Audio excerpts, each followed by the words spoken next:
Hello मेरे प्यारे बच्चों, कैसे हैं आप सब। आशा करती हूँ आप सब बहुत अच्छे होंगे। सो बच्चों, आज आपकी हिंदी व्याकरण की क्लास 6 का चैप्टर नंबर 7 स्टार्ट करते हैं। आपके चैप्टर का नाम है बच्चों शब्द भंडार। ठीक है, आज हम शब्द भंडार पढ़ेंगे। आइए चैप्टर को स्टार्ट करते हैं। भाषा का निर्माण शब्दों से होता है। ये सब चीज़ें तो आप जानते होंगे कि हमारी जो भाषा है उसका जो निर्माण हुआ है वो शब्दों से हुआ है। ठीक है, जिस भाषा का शब्द भंडार जितना बड़ा होता है वह उतनी ही समृद्ध मानी जाती है, वो इतनी ही अच्छी मानी जाती है। ठीक है, इसी प्रकार जिस व्यक्ति का शब्द भंडार जितना बड़ा होता है वह उस भाषा का उतना ही बड़ा जानकार माना जाता है। ठीक है, अतः हमें अपने शब्द भंडार को बढ़ाने की यथाशक्ति कोशिश करनी चाहिए, यानी कि जितना हो सके हमें अपने शब्द भंडार को ज़्यादा से ज़्यादा बढ़ाने की कोशिश करनी चाहिए, ज़्यादा से ज़्यादा हमें शब्दों का ज्ञान होना चाहिए। तो इसी प्रकार आगे देखते हैं। हिंदी का शब्द भंडार बहुत बड़ा है। जो हमारी हिंदी का जो शब्द भंडार है वो अपने आप में बहुत बड़ा है बच्चों। इस अध्याय में हम निम्नलिखित प्रकार के शब्दों का अध्ययन करेंगे। यहाँ पर हम निम्नलिखित शब्दों का अध्ययन करेंगे कि कैसे कैसे शब्द होते हैं। ठीक है, सबसे पहले हम देखेंगे प्रियवाची शब्द, सेकंड देखेंगे हम अपने विलोम शब्द, तीसरे में हमारे अनेकार्थी शब्द, और फोर्थ में हमारे समश्रुत भिन्नार्थक शब्द, और 5 में हमारे अनेक शब्दों के लिए एक शब्द। क्लियर है। सबसे पहले हम अपने प्रियवाची शब्द देख लेते हैं बच्चों। प्रियवाची शब्द समान अर्थ को प्रकट करते हैं, इसलिए इन्हें समानार्थी या समानार्थक शब्द भी कहते हैं। ठीक है, जो शब्द लगभग समान अर्थ प्रकट करते हैं उन्हें प्रियवाची शब्द कहा जाता है। नीचे कुछ शब्दों के प्रियवाची दिए जा रहे हैं, इन्हें अच्छी तरह याद करें। यहाँ पर कुछ शब्द हैं, इन्हें अच्छे से याद करेंगे। क्लियर है। अब यहाँ पे देखेंगे हम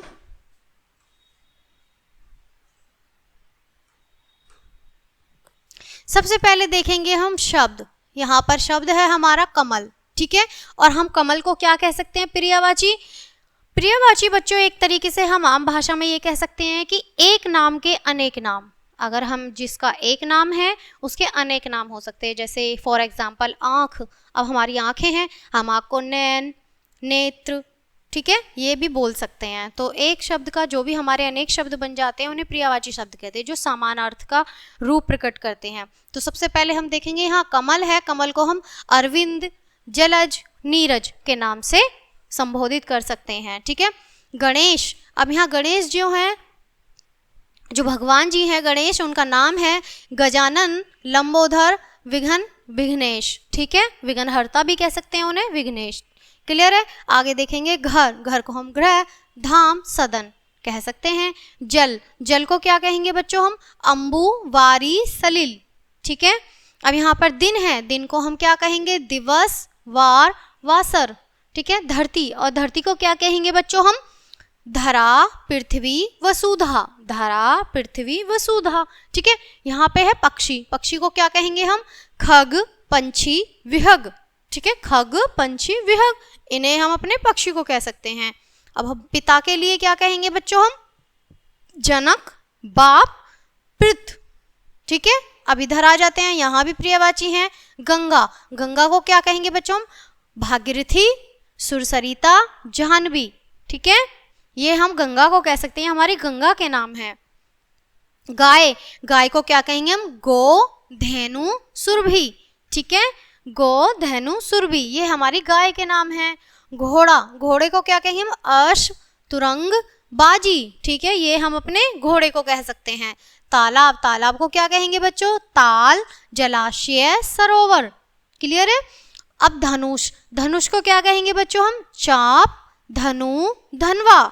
ठीक है, ये हमारे धनु के लिए नाम है। नदी। नदी को हम क्या कह सकते हैं? तरंगिनी, शरीता, सलिता, सलीला। ठीक है, पहाड़। अब पहाड़ को क्या कहेंगे हम? गिरी, पर्वत, शैल। अब हम गिरी, पर्वत और शैल पहाड़ को बोलेंगे। पेड़। पेड़ को क्या कहेंगे बच्चों? हम तरु, वृक्ष, बिटप। ठीक है, ये हम अपने पेड़ के लिए बोल सकते हैं। आगे बढ़ते हैं बच्चों। आगे दिए गए हैं हमारे कुछ विलोम शब्द। ठीक है, विलोम शब्द कौन से होते हैं? जिनका उल्टा अर्थ होता है। अगर हम दिन बोल रहे हैं तो दिन का उल्टा क्या होगा बच्चों? रात। इसी तरीके से ये विलोम शब्द यहाँ पर दिए गए हैं। विलोम का अर्थ है उल्टा, ठीक है। जो शब्द उल्टा अर्थ देते हैं उन्हें विलोम या विपरीतार्थक शब्द कहते हैं। क्लियर है बच्चों? आगे देखेंगे। विलोम शब्द लिखते समय इस बात का ध्यान रखना चाहिए कि तत्सम शब्द का विलोम तत्सम और तद्भव शब्द का विलोम तद्भव लिखा जाएगा। जैसे यहाँ पे कुछ उदाहरण दिए गए हैं बच्चों, अच्छे से इन्हें पढ़ेंगे, ठीक है। अंधकार, अब यहाँ पे देखेंगे हम बच्चों अंधकार। अंधकार का क्या होगा? अब अंधकार हम अंधेरे को ही तो कहते हैं, तो क्या होगा अंधकार का? प्रकाश, ठीक है। दोस्त, दोस्त का क्या होगा बच्चों? उल्टा दुश्मन, ठीक है। क्लियर है? यहाँ पे है अंधेरा, अंधेरे का क्या होगा बच्चों? उजाला, ठीक है। यहाँ है मित्र, मित्र का होगा बच्चों शत्रु। जैसे दोस्त है, दोस्त का दुश्मन और मित्र का शत्रु, ठीक है। अब यह धनी, धनी का होगा बच्चों निर्धन और अमीर, अमीर का होगा गरीब। अब यहाँ पर एक चीज आपने देखा, नोटिस करी, आपने देखा कि अंधकार और अंधेरा एक ही बात है, बात अंधेरे की हो रही है, अंधकार और अंधेरा एक ही बात है। वैसे ही प्रकाश और उजाला एक ही बात है, प्रकाश होना उजाला होना भी एक ही बात है, ठीक है। और यहाँ पर जो दिया गया है बच्चों,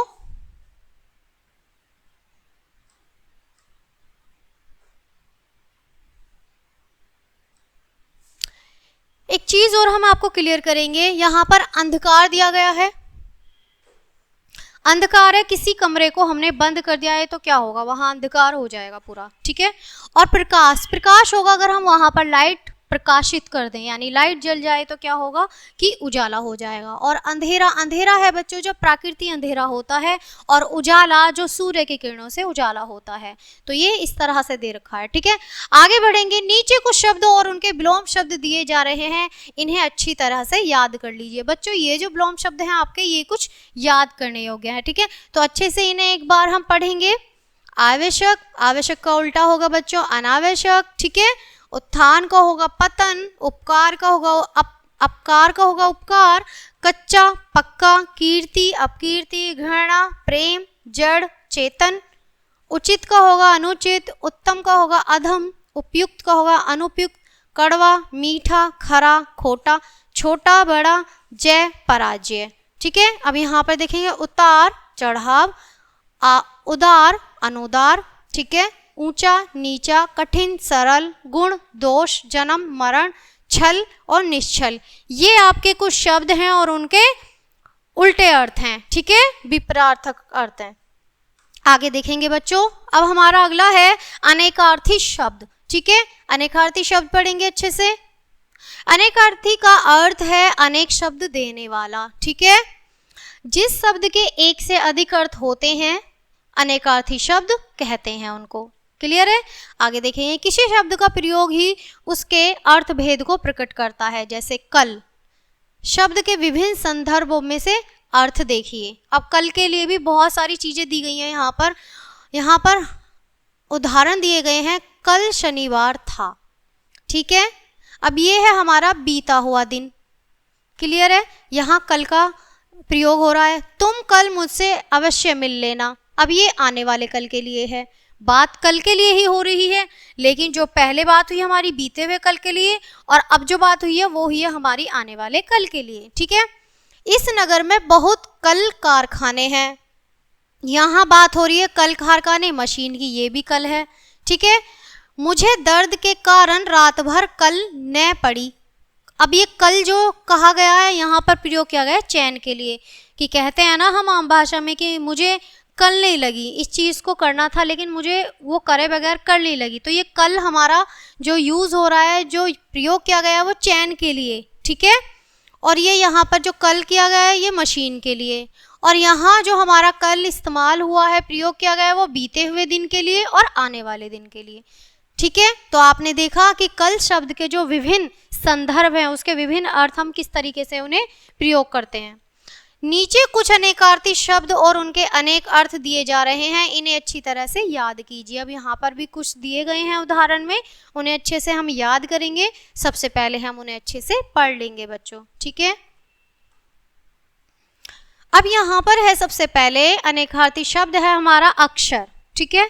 अब अक्षर को हम, अर्थ होगा अक्षर का वर्ण जिसका शरण न हो ब्रह्मा। ठीक है, आगे है अर्थ। अर्थ का है बच्चों धन, कारण, उद्देश्य, मतलब। अर्थ जो होता है, अर्थ को हम क्या बोलते हैं कि कोई धन हो, कारण हो, उद्देश्य हो या फिर मतलब हो। ठीक है, नेक्स्ट है, आगे है अगला बच्चों, ये है अंक। अब यहाँ पे अंक को हम कहेंगे संख्या या गोद, नाटक का अंक। ठीक है, क्लियर है। अब बात करेंगे हम अंबर की। अंबर को बच्चों हम आकाश, कपड़ा, अब आकाश और कपड़ा। ठीक है, अनंत। अब बात करेंगे अनंत की, जिसका अंत न हो, आकाश या ईश्वर। ईश्वर का अनंत नहीं होता और आकाश का भी कोई अनंत नहीं है, तो इसलिए इन्हें हम यहाँ पर यूज करेंगे अनंत के लिए। अरुण, अरुण क्या होता है, लाल या फिर सूरज। ठीक है, आम, आम हमारा एक फल या फिर सामान्य, आम तौर पर कहते हैं ना, आम तौर पर, सामान्य, और आम, आम एक फल भी है जिसे हम खाते हैं। ठीक है, आगे देखेंगे। अब यहाँ पर है उत्तर है एक दिशा, जवाब बाद में आने वाला। ठीक है, अब यहाँ पर बात करेंगे बच्चों हम समश्रुत भिन्नार्थक शब्द की। ठीक है, समश्रुत का अर्थ है सुनने में समान, भिन्नार्थक शब्द का अर्थ है भिन्न अर्थ देने वाला। क्लियर है। इस प्रकार हम कह सकते हैं कि समश्रुत भिन्नार्थक शब्द सुनने में समान किंतु भिन्न अर्थ देने वाले होते हैं। सुनने में हमें वो एक समान लगेंगे, जैसे समान रूप से हम सुन रहे हैं, लेकिन उनका जो अर्थ होगा वो भिन्न भिन्न होगा। ठीक है, जो शब्द सुनने में समान किंतु भिन्न अर्थ देने वाले होते हैं उन्हें समश्रुत भिन्नार्थक शब्द कहते हैं।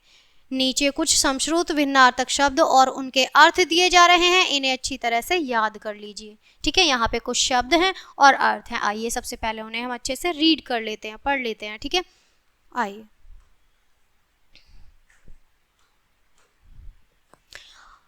अब है यहाँ पर सबसे पहला हमारा अपेक्षा। अपेक्षा का अर्थ होगा तुलना। ठीक है, तुलना में। अपकार का होगा बुराई और अहित। ठीक है, अली का होगा भौरा, और का होगा तरफ, कहते हैं ना इस ओर उस ओर, तो तरफ, इस तरफ, उस तरफ। ठीक है, आचार का होगा फल, सब्जी आदि का आचार, फल या सब्जी का आचार। ठीक है, अचल का होगा पर्वत, अनल का होगा आग, अनु का होगा पीछे, अवलंब का होगा सहारा, कटी का होगा कमर, कपट का होगा धोखा। ठीक है, यहाँ अपेक्षा शब्द है। ठीक है, और अर्थ है उसका तिरस्कार। उपकार का अर्थ है भलाई, आली का अर्थ है सखी, और का अर्थ है एवं, आचार का है आचरण, अचला का है पृथ्वी, अनिल का है हवा, अणु का है पदार्थ का अति सूक्ष्म कण। ठीक है, और अम्बिलंब का है तुरंत, कोटि का है करोड़, कपाट का है किवाड़ी। क्लियर है। आगे देखेंगे बच्चों हम अनेक शब्दों के लिए एक शब्द। ठीक है, अनेक शब्दों के लिए एक शब्द पढ़ेंगे अच्छे से। भाषा में अनेक शब्दों के स्थान पर एक शब्द का प्रयोग करना अच्छा माना जाता है। इसे भाषा में सौंदर्य और प्रवाह आता है। ठीक है, इसे वाक्यांश के लिए एक शब्द भी कहा जाता है। ठीक है, नीचे कुछ वाक्यांश और उनके लिए कुछ शब्द दिए जा रहे हैं, इन्हें अच्छी तरह से याद कर लीजिए। अब सबसे पहले हम देखेंगे बच्चों अनेक शब्द वाक्यांश। ठीक है, सबसे पहला है हमारा जिसका कोई अंत न हो, तो उसे हम एक शब्द में क्या कहेंगे, अनंत। ठीक है, जिसकी उपमा न दी जा सके उसे कहेंगे अनुपम। ठीक है, फालतू खर्चा करने वाला उसको हम क्या कहेंगे एक शब्द में, अपव्ययी। ठीक है, कम खर्च करने वाला उसे कहेंगे मितव्ययी। ठीक है, जिसकी तुलना न हो सके उसे कहेंगे अतुल्य। ठीक है, क्लियर है बच्चों। आगे देखेंगे